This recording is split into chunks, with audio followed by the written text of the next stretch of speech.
সত্যই হাসপাতালে গিয়ে দাদাগিরি করা নিয়ে একেবারে সংবাদ শিরোনামে উঠে এসেছেন তৃণমূল বিধায়ক কাঞ্চন মল্লিক এবং বিজেপি নেতা কৌস্তব বাগচিরও নাম উঠেছিল এই চিকিৎসক এবং নার্সদের হুমকির ঘটনায়। আর সেই রেশ কাটার আগে ফের হাসপাতালে গিয়ে দাদাগিরির অভিযোগ উঠল আর এক রাজনৈতিক ব্যক্তিত্বের বিরুদ্ধে। তৃণমূলের উত্তরপাড়ার বিধায়ক কাঞ্চন মল্লিকের বিরুদ্ধে ক্যালকাটা স্কুল অব ট্রপিক্যাল মেডিসিনে গিয়ে দাদাগিরি করার অভিযোগ। এ বিষয়ে আরেক কি তথ্য পাচ্ছি আমরা, সায়ন্তিকা বন্দ্যোপাধ্যায় রয়েছে টেলিফোন লাইনে। সায়ন্তিকা, আগেও কথা হয়েছে, এই মুহূর্তে আর নতুন কি তথ্য পাচ্ছি? দেখো, এই কাঞ্চন মল্লিকের এই দাদাগিরি যেটা তিনি কালকে করেছেন তার যেটা আমারটা অভিযোগ স্কুল অব ট্রপিক্যাল মেডিসিনে গিয়ে এবং যত সময় গড়াচ্ছে ঘটনার যে গভীরতা বা ঘটনার প্রতি যে ক্ষোভ সেটা কিন্তু ক্রমশ প্রকাশ্যে আসছে। এবং যেরকমটা আমরা জানতে পেরেছি যে রেসিডেন্ট ডক্টর অ্যাসোসিয়েশন গতকালের ঘটনার প্রতিবাদ জানিয়েছে এবং স্কুল অব ট্রপিক্যাল মেডিসিনের বিভিন্ন বিভাগের চিকিৎসকদের তারা কালো ব্যাচ দিয়েছেন এবং সেই কালো ব্যাচ পরে আজকে কিন্তু সমস্ত বিভাগের রোগী দেখছেন স্কুল অব ট্রপিক্যাল মেডিসিনের চিকিৎসকরা। এবং এই দুজনের আগে কাঞ্চন মল্লিক এবং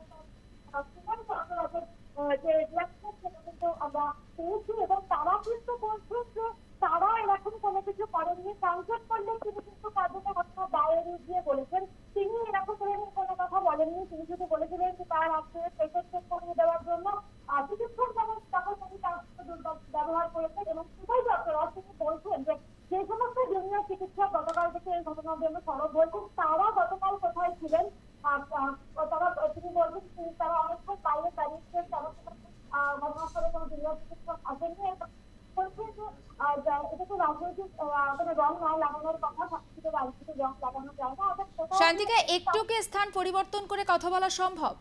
অর্থাৎ কোথাও গিয়ে যেলেখা তাদের বিরুদ্ধে যে অভিযোগ উঠছে সেই অভিযোগকে কিন্তু কাঞ্চন এবং শ্রীময়ী যোগে অস্বীকার করছেন। যদিও একাধিক চিকিৎসক সংগঠন তারা কিন্তু এই ঘটনার প্রতিবাদে সরব হয়েছেন এবং মুখ্যমন্ত্রী মমতা বন্দ্যোপাধ্যায়ের কাছে তারা চিঠি লিখেছেন এবং সেই চিঠিতে তাদের বক্তব্য একটাই, যাতে কাঞ্চন মল্লিকের এইরকম আচরণের বিরুদ্ধে যথাযথ পদক্ষেপ নেওয়া যায়। এবার দেখার বিষয় একটাই যে মুখ্যমন্ত্রী মমতা বন্দ্যোপাধ্যায়ের কাছে যখন চিঠি গেছে তিনি কি কোনো পদক্ষেপ নেবেন?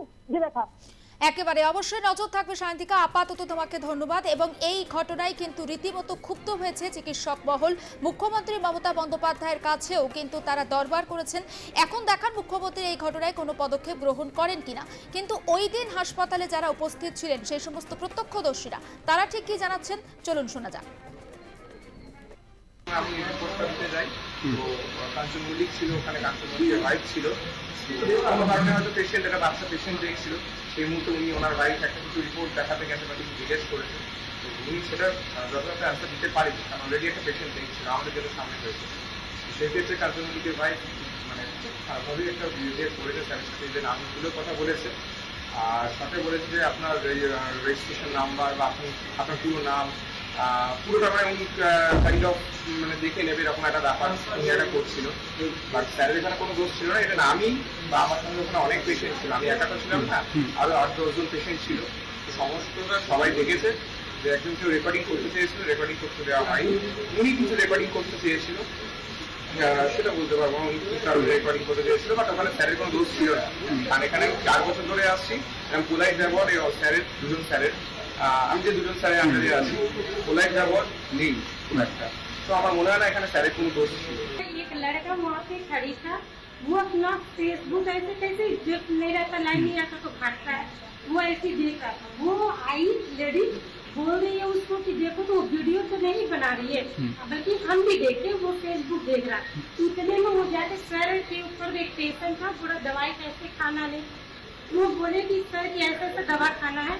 उतने में लड़की माने वो सर बोले रुक जाओ हम देखते, वो अपने पर ले लिया कि हमको क्यों बोला रुकने के लिए, पेशेंट नहीं, लेकिन सर का गलत नहीं था। ঘটনার সময় জুনিয়র চিকিৎসকেরা কোথায় ছিলেন, কেন তখন এলেন না, সব কিছুতে রাজনীতির রং লাগাবেন না। তৃণমূল বিধায়ক কাঞ্চন মল্লিকের স্ত্রী শ্রীময়ী চট্টরাজের তোপের মুখে জুনিয়র চিকিৎসকরা।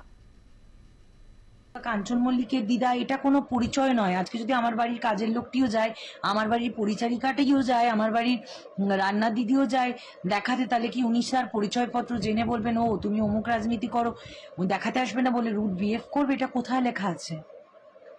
আর আমাদের জানার এইটুকু অধিকার নেই যে কোন ওষুধটা দেবো কোন ওষুধটা দেবো না। আর এটা হচ্ছে তার প্রমাণপত্র, সেটা হচ্ছে এইটা হচ্ছে এই যে আউটডোরে টিকিট করে এটা দেখানো হয়েছে।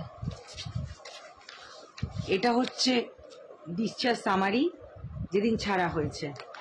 এবং বিষয়টা হচ্ছে, যদি আমরা প্রভাব খাটিয়েই দাদাগিরি করে, সকল যেটা আপনাদের ভাষায় দাদাগিরি করে দেখাতে যাবে, তাহলে আউটডোরে টিকিট কেটে লাইনে দাঁড়িয়ে কেনই বা দেখাবো?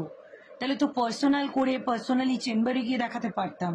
তাহলে কেনই বা মানে ট্রপিক্যাল মেডিকেল কলেজে ভর্তি রাখবো? সেখানে তো আমি একটা আমার সোশ্যাল মিডিয়ায় পোস্টও করেছিলাম যে এত সুন্দর চিকিৎসা, আমার দিদা নতুন করে প্রাণ ফিরে পেল। সিরিয়াসলি, যা চিকিৎসা দিয়েছেন স্কিন ডিপার্টমেন্ট, সেখানে আমার দিদার নতুন জন্ম হলো। আমরা জানতামই না যে দিদা বাঁচবেন, দিদা বেঁচে ফিরবেন। আর একটা কথা আমি বলবো, আমি দেখলাম যে একজন অন্য দলের সজল ঘোষ মহাশয়কে আমি বলবো, উনি অনেক কথা বলেছেন, উনি দেখলাম ভুলভাল স্টেটমেন্ট দিচ্ছেন। আমি আপনাকে সম্মান রেখেই বলছি সজল মহাশয়, সেটা হচ্ছে যে আপনি সবকিছুতে না জেনে কমেন্ট পাস করবেন না, সবকিছুকে রাজনীতির অঙ্গ করবেন না, রাজনীতির কাদা ছড়াছড়ি করবেন না। আজকে আপনার বাড়িতে, আমি জানি না, আপনার পরিচয়পত্র আমার কাছে নেই, আপনার মা আছেন, আপনার বাড়িতে বোন আছেন, আপনার বাড়িতে বউ আছে, আপনার সন্তান আছেন কিনা, আজকে যদি তার সাথে এরকম ব্যবহারটা ঘটতো, তাহলেও কি আপনি এসে রাজনীতির রং লাগাতেন? ছোট্ট